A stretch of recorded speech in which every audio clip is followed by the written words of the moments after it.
Uh, Hello, my dear friends and students. ఈ active voice passive voice గురించి మనము discuss చేసుకుంటే ఏమవుతుందంటే యాక్టివ్ ప్యాసివ్ అనేది హెడ్డింగ్లో ఉంది చూడండి. మనం చిన్నప్పుడు ఏం నేర్చుకున్నామంటే సబ్జెక్ట్ అని నేర్చుకున్నాం. సబ్జెక్ట్ ఆబ్జెక్ట్ అని, subject becomes object, object becomes subject అని నేర్చుకున్నాం మనం. యాక్చువల్గా అలా నేర్చుకునే కంటే డూవర్ రిసీవర్ అని కనుక మనం చూసామనుకోండి కొంచెం ఈజీగా ఉంటుంది. Doer is equal to subject, receiver is equal to object. ఇలా మనం చూస్తే మనకి ఈజీగా గుర్తుంటుంది ఇప్పటికి కూడా. ఇక్కడ ఒక సెంటెన్స్ నేను రాశాను. సెంటెన్స్ బిఫోర్ దట్ ఒక స్ట్రక్చర్ చూద్దాం మనం, ఎలా యాక్టివ్ వాయిస్ ఎలా ప్యాసివ్ వాయిస్ అవుతుంది అన్నది.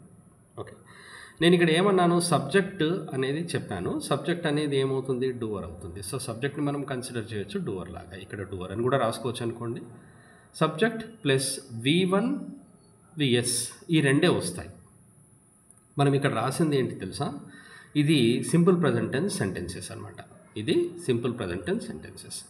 సబ్జెక్టు V1 VS, సబ్జెక్ట్ తర్వాత మనకు VS V1 ఈ రెండు మాత్రమే వస్తాయి సింపుల్ ప్రజెంట్ టెన్స్లో. అంటే ఇక్కడ ఏంటి, subject is equal to doer కదా, మనం ఇక్కడ డూవర్ అనుకోవచ్చు. అలాగే ఇది రిసీవర్ అనమాట.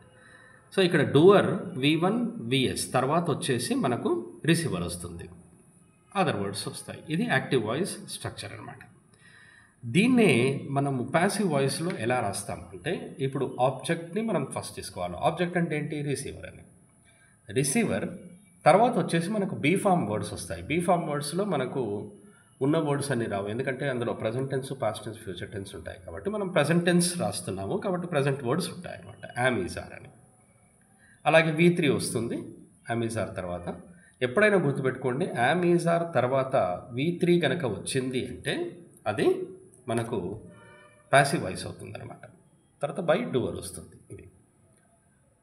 ఇది ప్యాసివ్ వాయిస్ స్ట్రక్చర్. ఇక్కడ నేను ఒక సెంటెన్స్ ఎగ్జాంపుల్గా రాశాను, ఒకసారి చూడండి. I take lunch at 12 daily అన్నాను. నేను లంచ్ డైలీ 12 o'clockకి తీసుకుంటాను అనేది ఇది regular activity, simple present tense కాబట్టి. ఇదే సెంటెన్స్ని మనము ప్యాసివ్ వాయిస్లో రాసామనుకోండి, ఏమవుతుంది, లంచ్ని మనం మొదట తీసుకోవాలి. ఇక్కడ లంచ్ వచ్చేసి రిసీవరు, అలాగే ఐ వచ్చేసి డోర్ అనమాట. లంచ్ని మనం ఫస్ట్ రాసి తర్వాత సెంటెన్స్ రాయాలి. Lunch is taken at 12 PM daily by me అవుతుంది. నేను లంచ్ 12 o'clockకి తీసుకుంటాను అనేది యాక్టివ్ వాయిస్.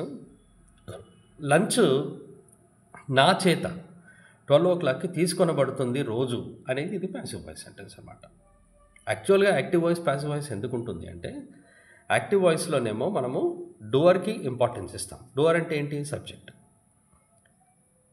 అదే ప్యాసివ్ వాయిస్లో తీసుకుంటే మనము రిసీవర్కి ఇంపార్టెన్స్ ఇస్తాం అనమాట. రిసీవర్ అంటే ఏంటి, ఆబ్జెక్ట్ అనమాట.